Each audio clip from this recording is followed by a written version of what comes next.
Hello student, मेरा नाम निशा है। आपका स्वागत करती हूँ अपने चैनल, जहाँ पर आपको डी फार्मा के मेरे द्वारा सिलेक्टिव सब्जेक्ट को पढ़ाया जाएगा। आज मैं आपको डी फार्मा सेकेंड ईयर का जो सब्जेक्ट है फार्माकोलॉजी वो पढ़ाऊँगी। उससे पहले मैं आपको बता दूँ, जो बच्चे फर्स्ट ईयर में हैं डी फार्मा के, जब वो पास आउट होकर सेकेंड ईयर में आएंगे तो उनको अपना सब्जेक्ट टोटली चेंज मिलेगा।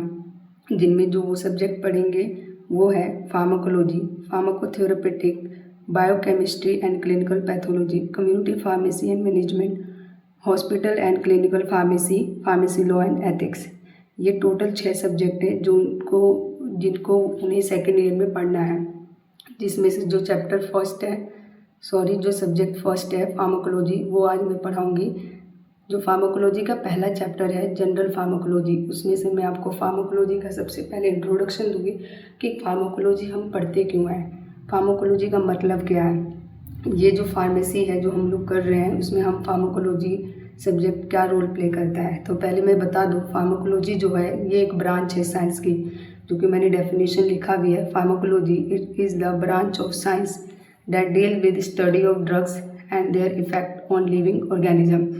इसका मतलब क्या कह रहा है कि फार्माकोलॉजी जो है एक तरह का साइंस का वो ब्रांच है जो ड्रग्स जो हमारी बॉडी में लिविंग ऑर्गेनिज्म के, जो हम अगर बीमार होते हैं तो अगर हम कोई ड्रग खाते हैं तो वो ड्रग हमारे बॉडी के अंदर जाने के बाद हमारे ऑर्गन्स पे या हमारे शरीर में वो कैसे इफेक्ट डालते हैं, वो कैसे हमें ठीक करते हैं, उसके बारे में ये फार्माकोलॉजी हमारे को बताता है। तो जब बात करें तो द वर्ड फार्माकोलॉजी ड्राइव किया गया है एक एनिशियंट ग्रीक वर्ड से। फार्मा, ये 2 शब्दों में अगर इसकी बात करें तो फार्माकोलॉजी 2 शब्दों से मिलकर बना है। पहला है फार्माकोन। फार्माकोन का मतलब होता है ड्रग्स और इवन पॉइजन। ठीक, लोजिया का मतलब होता है स्टडी, यानी कि स्टडी ऑफ ड्रग। ठीक, तो फार्माकोलॉजी का मतलब होता है ड्रग की स्टडी। तो वही ब्रांच, साइंस की वो ब्रांच, जो साइंस है, जो विज्ञान है उसका वो ब्रांच का मतलब ही क्या होता है, शाखाएं। तो साइंस की वो शाखा जो ड्रग की स्टडी को बारे में बताता है, उसको ही हम क्या कहते हैं, फार्माकोलॉजी। ठीक, अगर बात की जाए फार्माकोलॉजी के फादर भी होते हैं, हम जैसे साइंस में बायोलॉजी के फादर होते हैं, जो भी सब्जेक्ट डिस्कवरी वगैरह किया होता है, तो ऐसी बात की जाए तो फार्माकोलॉजी के अगर हम इंडियन फादर की बात की जाए, ये जो नोट्स डाल के लिखे हैं ये इम्पॉर्टेंट है। ठीक है, पॉइंट ऑफ व्यू, एग्ज़ाम में आने के पॉइंट ऑफ व्यू से ये इम्पॉर्टेंट है।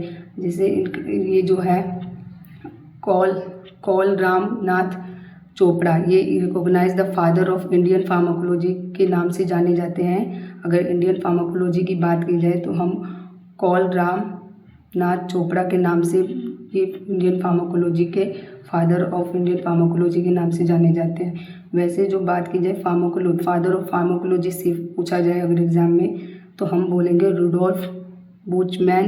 1820 से 1979 तक यही जाने गए थे फादर ऑफ फार्माकोलॉजी।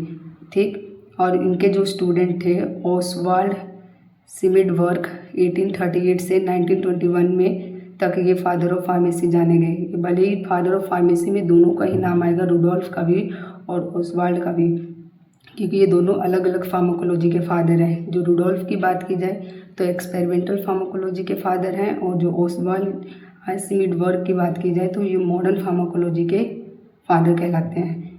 क्योंकि ये पूरे वर्ल्ड वाइज इन्होंने फार्माकोलॉजी के बारे में स्टडीज़ के करके इन्होंने फार्माकोलॉजी के और डीपली डिस्क्राइब किया। इस वजह से इनको मॉडर्न फार्माकोलॉजी का फादर कहते हैं, और रुडोल्फ बुचमैन को हम एक्सपेरिमेंटल फार्माकोलॉजी बोलते हैं। अब बात की जाए, फार्माकोलॉजी में हम पढ़ाई कर रहे हैं ड्रग की स्टडी। ठीक, फार्माकोलॉजी का ग्रीक वर्ड था कि फार्माकोन का मतलब होता है ड्रग और लॉजी का मतलब होता है स्टडी। तो इसका फिर सबसे पहले हमें ये भी जानना होगा कि ड्रग होता क्या है। तो ड्रग क्या है, फिर हम ड्रग के बारे में पढ़ेंगे।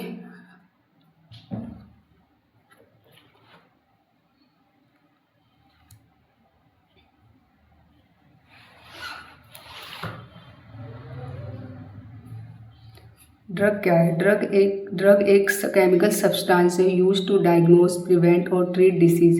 मतलब ये बोल सकते हैं ड्रग क्या है, एक केमिकल, एक रासायनिक पदार्थ है जिसका इस्तेमाल हम बीमारी को पता लगाने के लिए या उसके बचाव के लिए या उसको ठीक करने के लिए हम करते हैं, एक तरह से केमिकल सब्सटेंस है। बात की जाए एग्जाम्पल के तौर पे हम पीसीएम खाते हैं, पीसीएम पैरासीटामोल को ही कहते हैं। ये जैसे कि हमारी बॉडी में हमने इसको खाया, फार्माकोलॉजी को रिलेट करके देखा जाए तो हमने क्या किया, मान लो हमने दवाई खाई, ये पैरासीटामोल खाया, वो जगह हमारे बॉडी में जाने के बाद उसने फीवर को कम किया और पेन को कम किया। तो क्या फार्माकोलॉजी क्या थी, यही तो थी कि हमारे को क्या करना है, स्टडी करना है, ठीक है, ड्रग को, कि बॉडी के अंदर ड्रग जो है वो कैसे काम कर रही है, उसी की तो स्टडी कर ली है। तो जैसे अमोक्सिसिलिन है, अगर ये खाया तो इसने इन्फेक्शन को कम कर दिया। इंसुलिन खाया, इंसुलिन लगाया किसी का तो वो डायबिटीज़ कम कर देती है। इंसुलिन इंजेक्शन के वो वैक्सीन होती है एक तरह से, इसको लगाने से क्या हुआ, जो डायबिटीज़ के पेशेंट होते हैं, शुगर पेशेंट, उनकी डायबिटीज़ कम हो जाती है, ठीक। तो ये तो बेसिकली तो आखिरकार ड्रग का इन्वेंशन, ड्रग हमारी बॉडी में जाके वो कैसे काम करेगी, वो सब चीज़ें जो है हमारे, वो सब चीज़ों के बारे में कौन बताता है, हमारे को फार्माकोलॉजी ही सब्जेक्ट बताता है, ठीक। इसीलिए फार्माकोलॉजी के 2 ब्रांच भी हैं। अब हम पढ़ेंगे ब्रांच ऑफ फार्माकोलॉजी। जो फार्माकोलॉजी है, जो मैंने ऊपर पढ़ाया था, जो कि मिलकर बना था ग्रीक वर्ड फार्माकोन का मतलब होता है ड्रग, लोजिया का मतलब होता है स्टडी, ड्रग्स की स्टडी, ठीक। जो इनका मैंने फादर ऑफ इंडियन फार्माकोलॉजी बताया, कॉल सर रामनाथ चोपड़ा, ठीक। कॉल सर रामनाथ चोपड़ा बताया मैंने, जो इंडियन फार्माकोलॉजी के फादर कहलाते हैं। और फादर ऑफ फार्माकोलॉजी पूछा जाए तो हम 2 फार्माकोलॉजी के फादर बताएंगे, एक रुडोल्फ बुचमैन और एक बताएंगे ओसवाल्ड सेमिडेबर्ग, जो कि दोनों ही क्या है हमारे फादर ऑफ फार्माकोलॉजी। जो कि रुडोल्फ बुचमैन जो है इनको हम एक्सपेरिमेंटल फार्माकोलॉजी बोलते हैं, और जो ओसवाल्ड हैं इनको हम मॉडर्न फार्माकोलॉजी के फादर कहते हैं, क्योंकि ये एक जर्मन साइंटिस्ट हैं, ठीक है। तो जब भी ऐसे फादर ऑफ फार्माकोलॉजी पूछा जाए सिंपली, तो दोनों का नाम लिख सकते हैं, और नहीं तो अगर मल्टीपल क्वेश्चन के तौर पे पूछा जाए तो ओसवाल्ड सेमिडेबर्ग के टिक कर देंगे हम, ठीक। उसके बाद मैंने ड्रग की डेफिनेशन भी बताई थी कि ड्रग क्या है, केमिकल सब्सटेंस है जिसका इस्तेमाल हम कोई भी बीमारी को पता लगाने के लिए, बचाव के लिए या उसको ठीक करने के लिए करते हैं, जिसमें मैंने कुछ ड्रग्स के नाम बताए। सबसे पहले हमारा पैरासीटामोल, जो हमारे NSAID क्लास के अंदर भी आता है। फिर हमारा एमोक्सिसिलिन, जो कि एक एंटीबायोटिक है, और इंसुलिन, जो कि एक शुगर पेशेंट को दिया जाता है जिसका डायबिटीज वगैरह मतलब शुगर बहुत ज़्यादा बढ़ जाता है, तभी इंसुलिन लगाया जाता है। पैरासीटामोल फीवर रिड्यूस कर रहा था और पेन कम कर रहा था, एमोक्सिसिलिन इन्फेक्शन कम कर रहा था। अब यही जो ब्रांच है फार्माकोलॉजी को, वो 2 हिस्सों में डिवाइड है। Branch of pharmacology, there are 2 main branch of pharmacology, ठीक। तो 2 ब्रांच जो फार्माकोलॉजी की है वो कौन कौन सी है, तो बात करें तो जो 2 ब्रांच है फार्माकोलॉजी की, उसमें आता हमारा फार्माकोकाइनेटिक। फार्माकोकाइनेटिक भी ग्रीक वर्ड से ही लिया गया है, जिसमें फार्माकोन का मतलब होता है ड्रग, काइनेटिक का मतलब होता है मूवमेंट या फिर मोशन। किसका मूवमेंट और मोशन, फार्मा का मतलब होता है ड्रग, और काइनेटिक का मतलब मूवमेंट या मोशन, ड्रग का मूवमेंट और मोशन बॉडी के अंदर, तो उसकी बात कर रहे हैं, ठीक। तो बेसिकली फार्माकोकाइनेटिक की डेफिनेशन अलग से भी पूछा जाता है, 5 नंबर में भी पूछा जाता है। तो ये जो मैंने नोट्स बनाए हैं ये 5 नंबर के 10 नंबर में भी आता है, तो 10 नंबर के अकॉर्डिंग या 5 नंबर के अकॉर्डिंग तुम अपने अकॉर्डिंग भी हम इसको सेट करके या बना सकते हैं, ठीक है। चाहे तो अगर 5 नंबर में आए तो सिर्फ मोटे मोटे हेडलाइन जो बना रखे हैं उसे लिख दो, कुछ डेफिनेशन पढ़ने के बाद उनमें से लिख दे सकते हैं हम, ठीक। तो अब बताते हैं फार्माकोकाइनेटिक का मतलब क्या था। फार्माकोकाइनेटिक का मतलब what the body does to drug, यानी फार्माकोकाइनेटिक का मतलब बॉडी जो है वो ड्रग के साथ क्या कर रही है, ठीक। और इसमें जो है it's include 4 important process called ADME, ठीक। मतलब जो फार्माकोकाइनेटिक है, जिनमें हम पढ़ रहे थे ड्रग का मूवमेंट या ड्रग जो है ये बॉडी, इसमें हम ये पढ़ रहे हैं कि बॉडी जो है वो ड्रग के साथ क्या कर रही है। तो बॉडी ड्रग के साथ क्या कर रही है, ये मेनली हम 4 प्रोसेस में सीखेंगे कि बॉडी अगर ड्रग हमारी बॉडी में गई है तो बॉडी उस ड्रग के साथ, जो ड्रग का पार्टिकल जो ड्रग हमारी बॉडी में गया उसके साथ क्या कर रहा है। तो एडमी एक शॉर्ट फॉर्म है जिससे हम याद रख सकते हैं कि अगर ड्रग बॉडी में गया था सबसे पहले उसका एब्जॉर्प्शन होगा, बॉडी हमारा सबसे पहले जिस भी द्वारा हम उसको अपने शरीर में एडमिनिस्ट्रेट कर रहे हैं यानी डाल रहे हैं या ले रहे हैं, चाहे एडमिनिस्ट्रेशन का भी बहुत सारे रूट्स होते हैं, रूट ऑफ एडमिनिस्ट्रेशन इसका ही टॉपिक है, आगे पढ़ेंगे हम, जिनमें हम किस तरह से ड्रग्स को ले रहे हैं, ओरली ले रहे हैं, टॉपिकली अप्लाई कर, सबलिंगुअली ले रहे हैं या इंजेक्शन के थ्रू इंसर्ट कर रहे हैं, तो कैसे ले रहे हैं, तो लेने के बाद वो ड्रग ब्लड में जा रही है, ठीक, तो उसका कैसे एब्जॉर्प्शन हो रहा है, ब्लड में कैसे जा रहा है, एब्जॉर्प्शन कैसे हो रहा है, वो चीज़ पढ़ते हैं। तो इसमें हम क्या करते हैं, इसमें लिखा movement of drug from site of administration into blood. Absorption में क्या होता है, ड्रग का मूवमेंट होता है जिस भी साइड से हमने लिया है वहाँ से, और मूव होकर वो कहा जाता है ब्लड के अंदर। कौन कौन से फैक्टर जो इसको रोकते हैं, एब्जॉर्प्शन होने से रोकते हैं, रूट ऑफ एडमिनिस्ट्रेशन रोक सकता है, जैसे हमने पढ़ा होगा कि इंजेक्शन का जो, अगर इंजेक्शन से दवाई लेते हैं वो डायरेक्ट ब्लड में जाता है तो उसका असर तुरंत देखने को मिलता है ना, तो रूट ऑफ एडमिनिस्ट्रेशन भी इफेक्ट कर सकता है एब्जॉर्प्शन को। फिर ब्लड का फ्लो भी इफेक्ट कर सकता है एब्जॉर्प्शन को, पीएच ऑफ ड्रग का पीएच ही बहुत ज़्यादा है ब्लड से, तो फिर वो भी इफेक्ट कर सकता है हमारे ड्रग के एब्जॉर्प्शन को। और खाना, ठीक, फूड।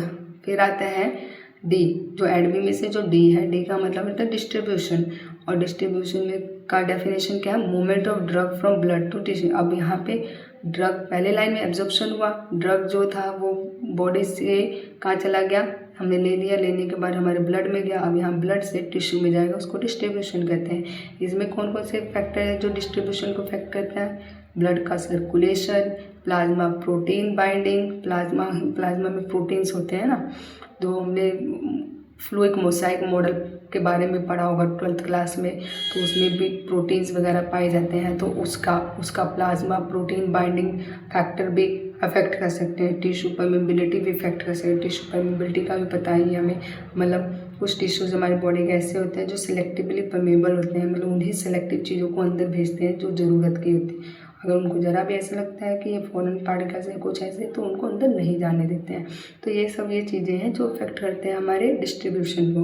फिर आता है हमारा मेटाबॉलिज्म। मेटाबॉलिज्म का तुम बचपन से, मेटाबॉलिज्म मतलब break down of the food into simple particles, पर यहाँ पे हम ब्रेक डाउन पढ़ेंगे ड्रग्स का सिंपल फॉर्म में।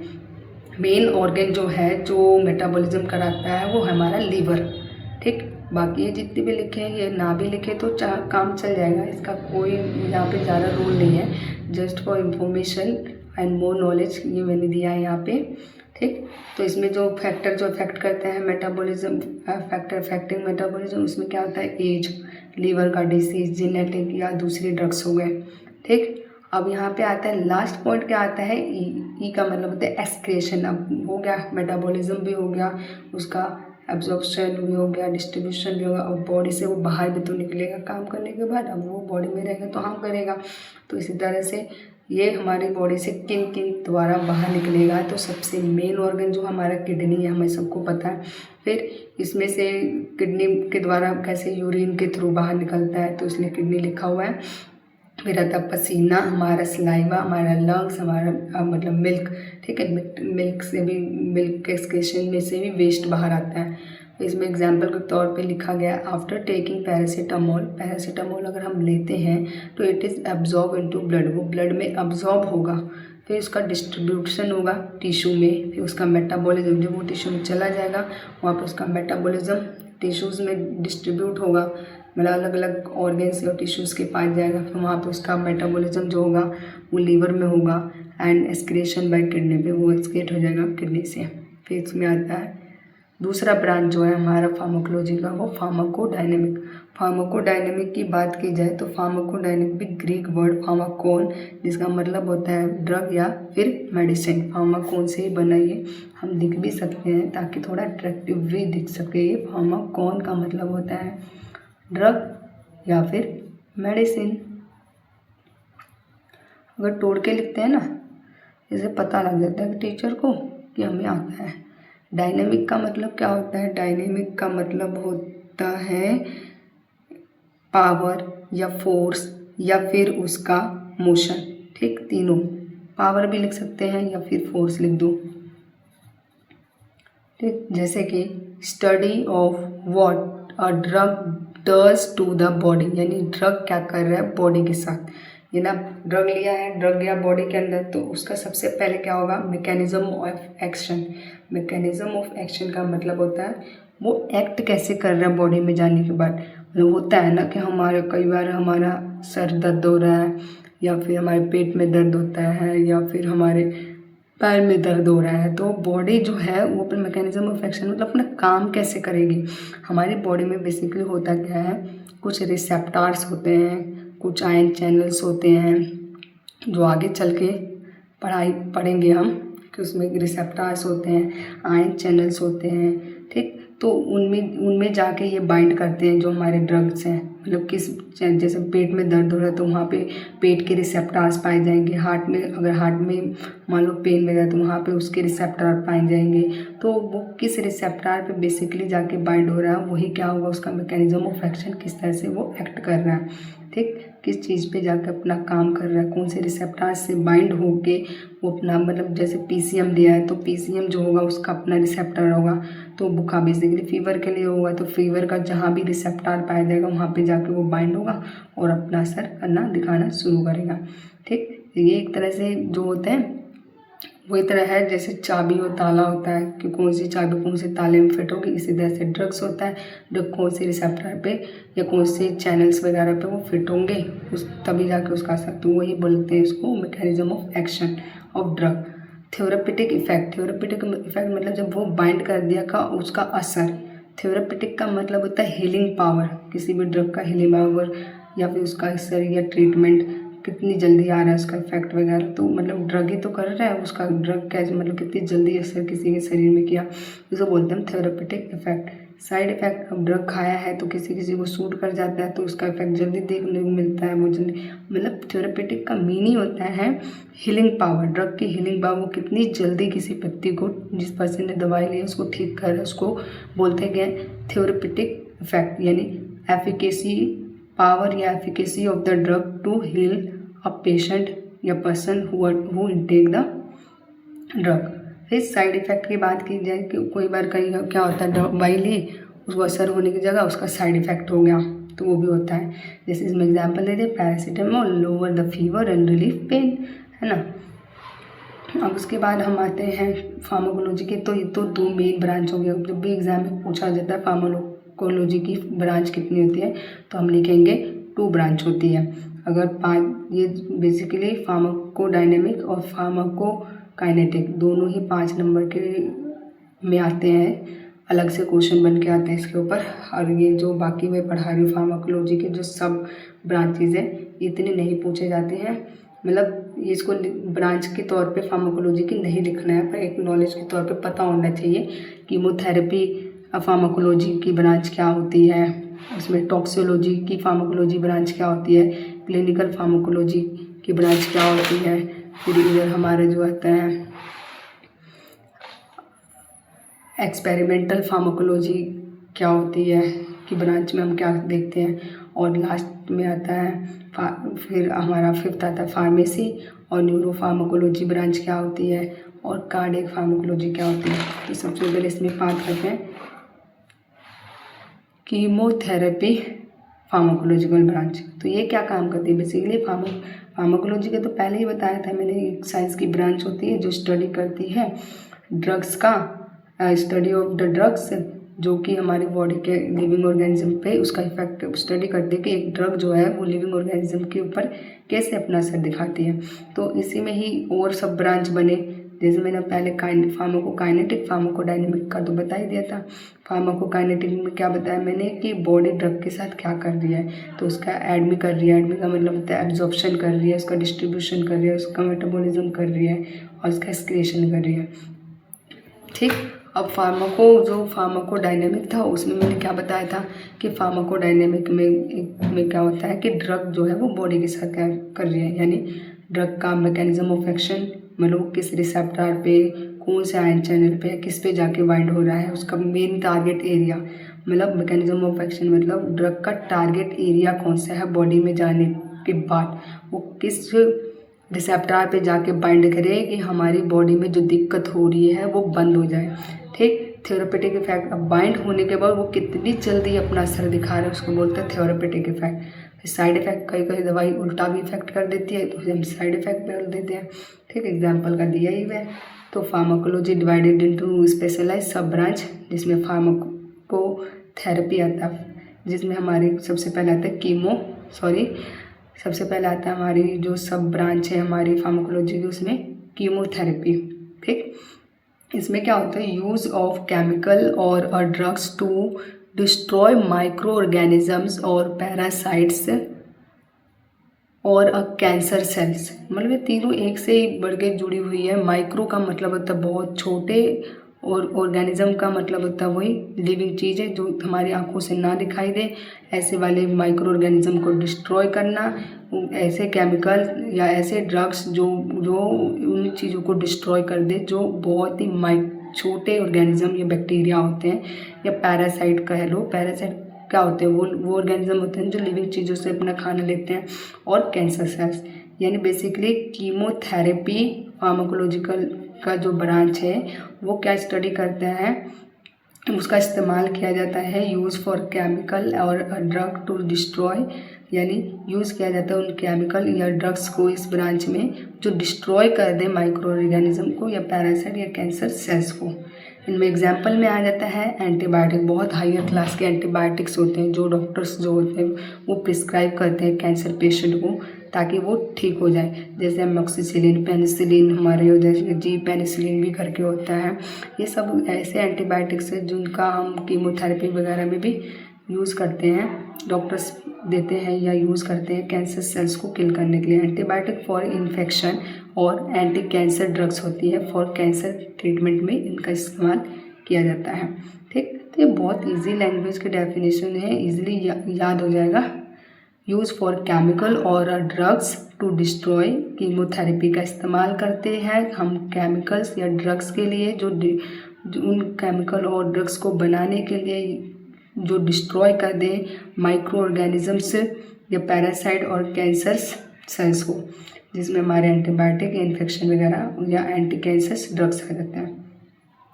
अब आता है टॉक्सियोलॉजी। इसमें क्या होता है, मतलब इस वाले में तो हम वो स्टडी करते हैं उन केमिकल या ड्रग्स के बारे में जो हमारे कैंसर सेल्स या किसी भी पैरासाइट्स के ऑर्गेनिजम्स को किल कर दे। अब टॉक्सियोलॉजी में हम क्या पढ़ते हैं, स्टडी करते हैं उन हार्मफुल इफेक्ट ऑफ ड्रग्स, मतलब उन हार्मफुल इफेक्ट, मतलब कुछ ड्रग्स होते हैं ना जो पॉइजन क्रिएट कर देते हैं बॉडी में। तो टॉक्सियोलॉजी की फार्माकोलॉजी ब्रांच में हम वो पढ़ते हैं, उन ड्रग्स के बारे में पढ़ते हैं जो टॉक्सिसिटी क्रिएट कर देती हैं। ऐसे केमिकल्स के बारे में पढ़ते हैं जो टॉक्सिसिटी या हार्मफुल इफेक्ट पैदा करते हैं बॉडी के अंदर या बॉडी के अंदर कर सकती हैं, उनकी स्टडी करते हैं।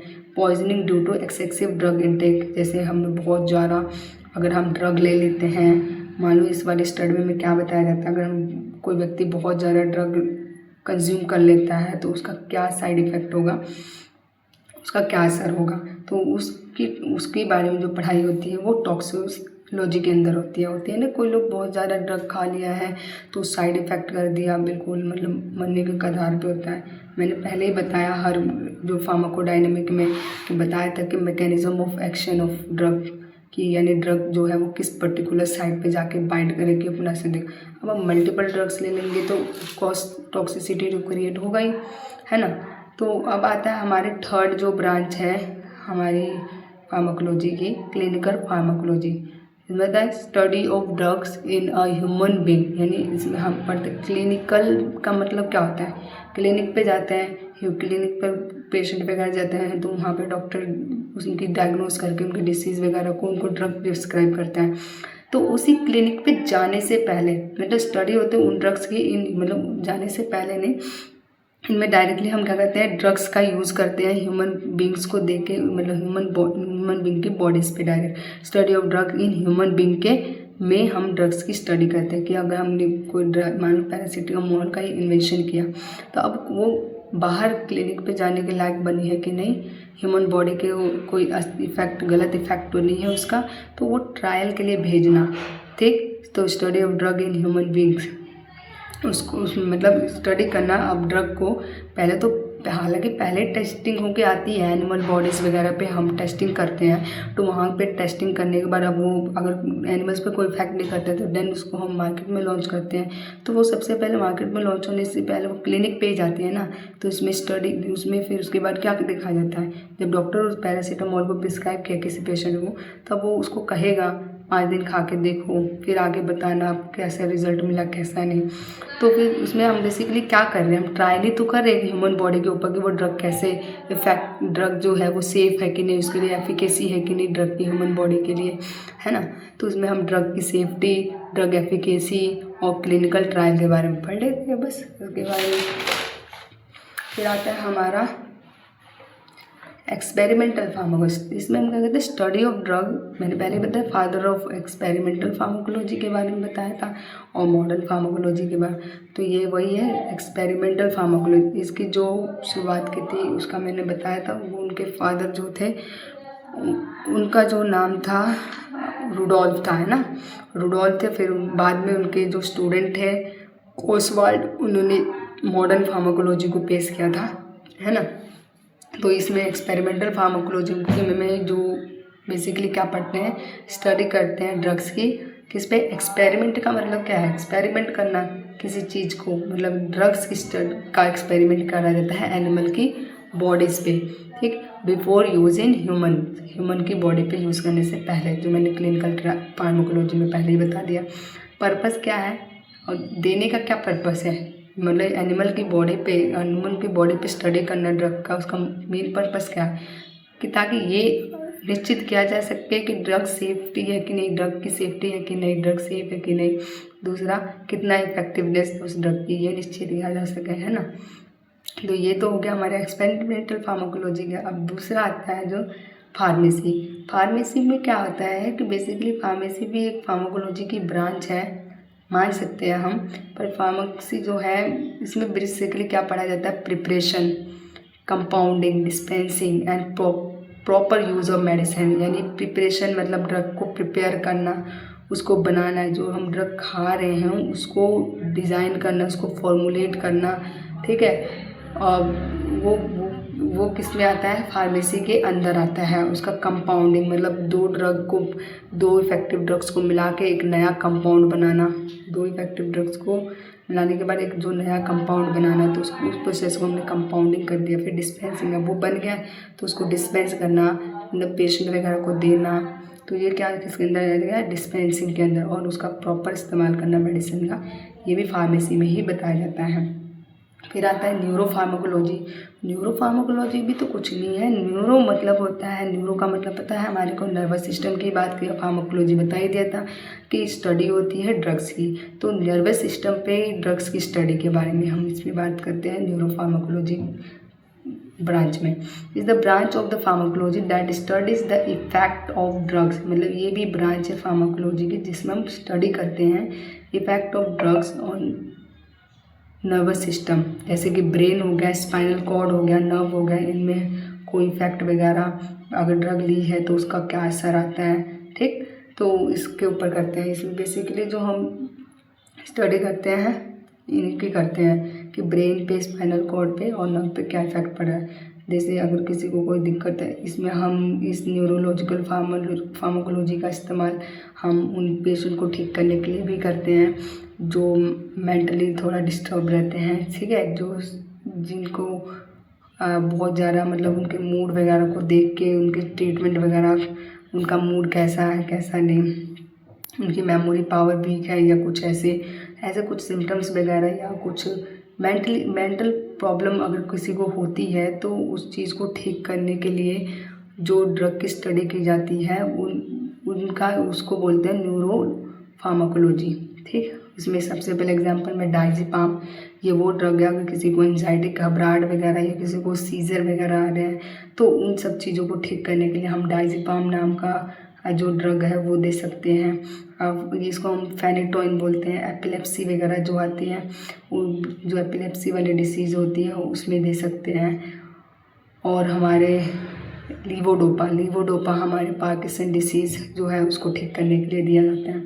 तो ये नर्वस सिस्टम से ही रिलेटेड बीमारियां हैं, जैसे एंजाइटी हो गया, सीजर हो गया या एपिलेप्सी हो गई, ये हमारे पार्किंसन डिसीज़ हो गई। ये सब चीज़ों जो है हमारे न्यूरोलॉजिकल फार्माकोलॉजी में ही इनके ऊपर जो कौन सी ड्रग्स असर करेगा उसके बारे में पढ़ते हैं।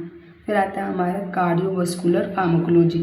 मतलब कार्डियोवास्कुलर फार्माकोलॉजी भी एक ब्रांच है फार्माकोलॉजी की जो स्टडी करती है ड्रग्स कि acting on heart blood pressure. Cardiovascular pharmacology से ही मतलब पता लगा जो हार्ट पे जो ड्रग्स जो उन ड्रग्स की स्टडी की जाती है जो हार्ट पे जो अपना वर्क करते हैं, है ना।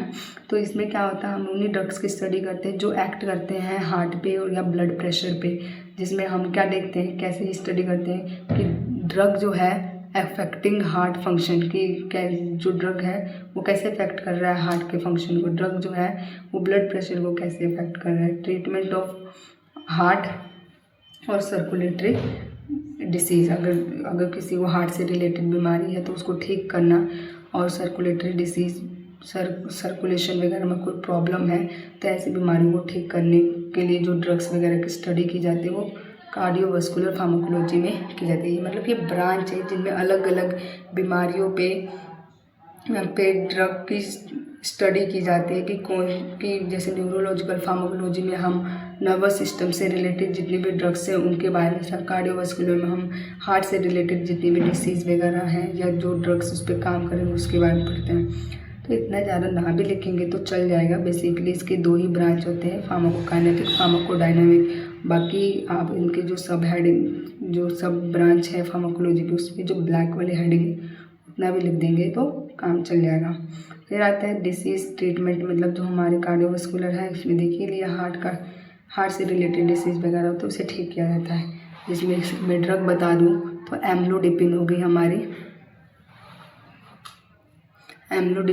हमारी, जो कि हाई ब्लड प्रेशर किसी को है तो हम एम्लोडिपिन ड्रग दे सकते हैं। एटेनोलोल भी हाइपरटेंशन और हार्ट डिसीज़ में दी जाती है। नाइट्रोग्लिसरीन, अगर किसी को एंजाइना है, चेस्ट पेन वगैरह है तो हम नाइट्रोग्लिसरीन जो नाम की टैबलेट होती है वो दे सकते हैं। ये पिंक कलर की टैबलेट होती है, ठीक। कोई भी ड्रग हमें बिना डॉक्टर के प्रिस्क्रिप्शन के तो लेना नहीं होता है, क्योंकि हर ड्रग देखो ये तीनों ही ड्रग जो है हम हार्ट से रिलेटेड प्रॉब्लम्स के लिए ही दे रहे हैं, पर इनका ये बेसिकली ये काम तो एक ही पे करेंगी, बट इनका अलग अलग चैनल होता है, इनका रूट होता है कि कौन सा ड्रग कौन से चैनल पे जाके बाइंड करेगा, वो एक डॉक्टर ही डायग्नोज करने के बाद राइट प्रिस्क्रिप्शन बता सकता है, ठीक। अब आता है स्कोप, फार्माकोलॉजी की स्कोप का मतलब होता है, देखो स्कोप का मतलब क्या होता है, the scope of pharmacology mean that area where pharmacology is applied, यानी स्कोप का मतलब होता है फार्माकोलॉजी में वो एरिया या वो जगह जहाँ फार्माकोलॉजी का यूज़ किया जाता है, और इम्पोर्टेंस इन हेल्थ केयर, और जो कि बहुत ज़रूरी होते हैं किसी भी हेल्थ केयर में, मतलब हेल्थ को स्वास्थ्य को ठीक करने के लिए, ठीक। फार्माकोलॉजी तो पता ही था, स्कोप का मतलब होता है किस जगह पे इसका इस्तेमाल किया जा रहा है, ठीक। उसे बोलते हैं स्कोप ऑफ फार्माकोलॉजी। मतलब फार्माकोलॉजी का स्कोप क्या, अगर कोई आगे चल के मान लो अब डी फार्मा कर रहे हैं, फिर भी फार्मा किया, फिर आगे मास्टरी करनी होती है, तो जो सब्जेक्ट हमें फेवरेट होता है उसे भी मास्टरी करनी होता है, तो फार्माकोलॉजी पर अगर कोई करता है तो बेसिकली वो क्या पढ़ेगा, स्टडी ऑफ ड्रग्स के बारे में ही पढ़ेगा ना, जिसमें वो अलग अलग टाइप्स के ड्रग्स पढ़ेगा, उनके रिसेप्टर्स चैनल वगैरह पढ़ेगा, है ना। तो उसको मतलब फार्माकोलॉजी करने के बाद वो किस किस फील्ड में, एक तरह से बोल सकते हैं स्कोप का मतलब वो फार्माकोलॉजी के किस किस फील्ड में वो वर्क कर सकता है। स्कोप क्या फार्माकोलॉजी का, किसी ने फार्माकोलॉजी से वो फार्मा कर लिया, ठीक है, तो वो किस किस फील्ड में काम कर जाएगा। ट्रीटमेंट ऑफ डिसीज़, वो बीमारियों की ट्रीटमेंट कर सकता है, drugs are use to cure and control disease. फिर दूसरा आ जाता है प्रिवेंशन ऑफ डिसीज़, बीमारियों से बचाव कर सकता है। Vaccines and preventive medicine help to protect people from disease. फिर थर्ड क्या कर सकता है, ड्रग सेफ्टी मॉनिटरिंग, वो फार्माकोलॉजी क्या करता है, हमारी हेल्प करता है आइडेंटिफाई करने में एडवर्स ड्रग रिएक्शन और साइड इफ़ेक्ट। मतलब किसी एडवर्स का मतलब उल्टा असर, किसी ड्रग ने साइड इफ़ेक्ट ना करके क्या किया, उसका उल्टा असर कर दिया, ठीक है। मान लो माइंड जो है हमारे बहुत उदासी हो रही है, उदासी की जगह उदासी ना ला के उसने मतलब उसका बहुत ही ज़्यादा मूड इतना ज़्यादा और उसका मतलब उल्टा हुआ, मतलब वो तो उदास का क्या होता है, सैड का क्या है हैप्पीनेस, तो और ज़्यादा हैप्पीनेस क्रिएट कर दे उसके माइंड में, तो ऐसे समझ लो। तो ये फार्माकोलॉजी हेल्प करता है आइडेंटिफाई एडवर्स ड्रग रिएक्शन और साइड इफ़ेक्ट। साइड इफ़ेक्ट का मतलब क्या होता है, नुकसान होना, और एडवर्स का मतलब है तो उसका ऑपोजिट, ड्रग जो काम करना था तो उसका उल्टा काम कर दिया। एक एग्जाम्पल के तौर पर लिख लो, एम्लोडिपिन हाई ब्लड प्रेशर है उसको कम करना था, उसको क्या कर दिया उसने बढ़ा दिया। तो फार्माकोलॉजी बेसिकली यही हेल्प करता है कि कोई उल्टा काम असर तो नहीं हो गया ड्रग का या कोई साइड इफेक्ट, है ना। फिर आता है 4th पॉइंट, इसका स्कोप इसमें जा सकता है रैशनल यूज़ ऑफ मेडिसिन, मतलब ये इंश्योर करना कि medicine are use safely and effectively. मतलब मेडिसिन जो रैशनल यूज़ ऑफ मेडिसिन का मतलब क्या है कि ध्यान दे के देना दवाई को कि दवाई सेफ्टली और इफेक्टिवली यूज़ हो रही है कि नहीं, ये सुनिश्चित करना फार्माकोलॉजी का ये भी काम होता है कि ये सुनिश्चित करना कि ड्रग का रैशनली यूज़ हो रहा है कि नहीं, यानी सेफ्टी और इफेक्टिवली दिया जाएगा। ये तो नहीं कि वो क्वांटिटी वगैरह कोई होता है ना, एक दिन में 1 की डोज खाने थे तो वो 2-3 खा रहा हूँ, तो ऐसा नहीं करना है, सेफ्टली और इफेक्टिवली खाना है। तो जैसे डॉक्टर ने प्रिस्क्राइब किया है वैसे ही खाना है। तो ये सब चीज़ों का फार्माकोलॉजी ही देखता है। मतलब mg वगैरह के मतलब कि 10 mg है तो 10 ही mg होना चाहिए, ये नहीं कि 20 mg करके किसी भी ड्रग को भेजा। एम्लोडिपिन अगर 5 mg में है तो 5 mg में ही होना चाहिए, तभी उसकी सेफ्टी और इफेक्टिविटी बनी रहेगी, वरना नहीं। फिर आता है इसके अंदर क्लिनिकल रिसर्च। क्लिनिकल रिसर्च का मतलब क्या है, इस क्लिनिकल रिसर्च में क्या रोल है फार्माकोलॉजी का, तो help to evaluate new drugs. Clinical research में क्या होता है, रिसर्च का मतलब क्या होता है कि दूसरी चीज़ों को ढूंढना या रिसर्च करके उसका इन्वेंशन करना। तो क्लिनिकल रिसर्च क्या हेल्प करता है, help to evaluate new drugs, नए ड्रग्स को बनाना। मैंने बताया था ना फार्मेसी वाले में कि नए ड्रग की कंपाउंडिंग 2 इफेक्टिव ड्रग्स को लिया फिर नया इन्वेंशन कर दिया। तो क्लिनिकल रिसर्च में यही होता है, help to evaluate new drugs before they are marketed. Market में आने से पहले नए ड्रग्स का इवेल्यूशन करना। फिर आता है public health, sport disease control programme and. Public health में कैसे फार्माकोलॉजी हेल्प करती है कि ये क्या करता है, स्पोर्ट डिसीज़ को सपोर्ट करना, डिसीज़ कंट्रोल प्रोग्राम सपोर्ट करना, डिसीज़ बीमारियों पे कंट्रोल वाली, मतलब कुछ होता है ना जैसे मलेरिया वगैरह वाला सीज़न जब स्टार्ट होता है तो अनाउंसमेंट वगैरह तो ओडोमोस लगा के रखें, मास्क पहन के रखें, ऐसे वैसे। तो क्या करना है, ऐसे प्रोग्राम हेल्थ इशू वाले जो प्रोग्राम्स होते हैं या दिखाते हैं टीवी वगैरह पे किसी पे, तो उसको प्रमोट करना, उसको सपोर्ट करना, ये भी फार्माकोलॉजी का ही काम होता है। कम्युनिटी के हेल्थ को इम्प्रूव करने का फार्माकोलॉजी का ही काम होता है। फिर आता है हमारा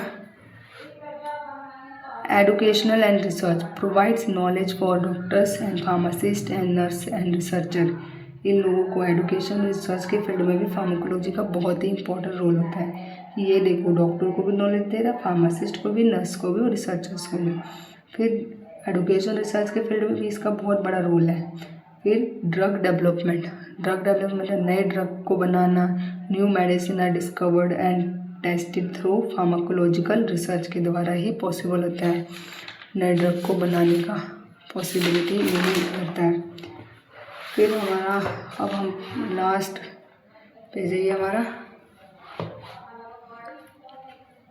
देखो ये हम इसको भी हम ले सकते हैं फार्माकोलॉजी के स्कोप में ही, थेरेप्यूटिक इंडेक्स। ये एक अपने आप पे बहुत ही इंपॉर्टेंट टॉपिक है, इसके ऊपर अलग से भी क्वेश्चन बन के आता है। थेरेप्यूटिक इंडेक्स क्या होता है तो इसका बता दूँ तो थेरेप्यूटिक इंडेक्स एक measure of the safety of drug की सेफ्टी को मेज़र करता है, यानी ड्रग की सेफ्टी को देखता है ये। It compare the dose that produce the desired effect with the dose that can cause serious harm. ये इट कंपेयर मतलब तुलना करता है उन डोज को that produce the desired effect, उस डोज को ये तुलना करता है उस डोज से जो नुकसान करता है। इट मीन्स दैट जैसे कि मान लो 10 mg की ड्रग है जो कि अच्छा इफेक्ट कर रहा है, ठीक है, मतलब बीमारी वगैरह बिल्कुल अच्छे से ठीक कर दे, वही ड्रग को मैं 100 mg में दे रही हूँ तो उसका वो नुकसान कर रहा है ना, साइड इफ़ेक्ट एक तरह से कह सकते हो वो दे रहा बॉडी के अंदर जाके।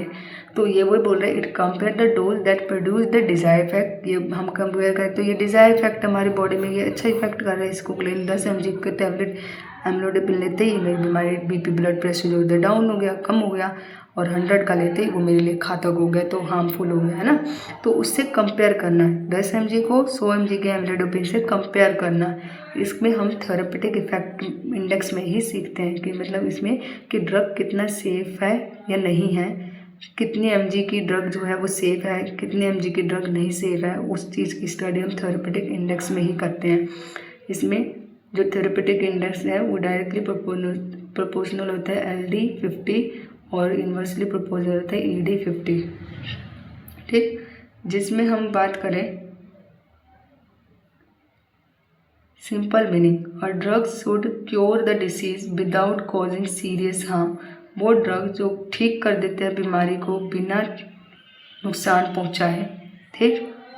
और therapeutic index tell us how much safety margin और ड्रग हैज़।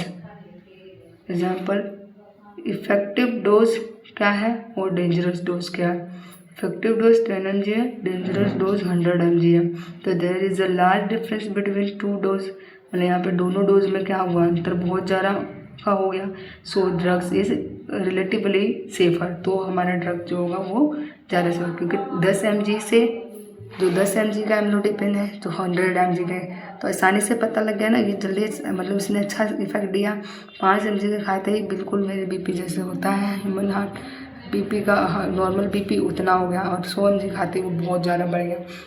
तो इससे हमारे को ये अंदाज़ा मिल गया कि 10 mg का एमलोडिपिन जो है बहुत इफ़ेक्टिव है ना। तो इतना ही बस काफ़ी होता है थेरेपेटिक इंडेक्स के बारे में जानना, ठीक।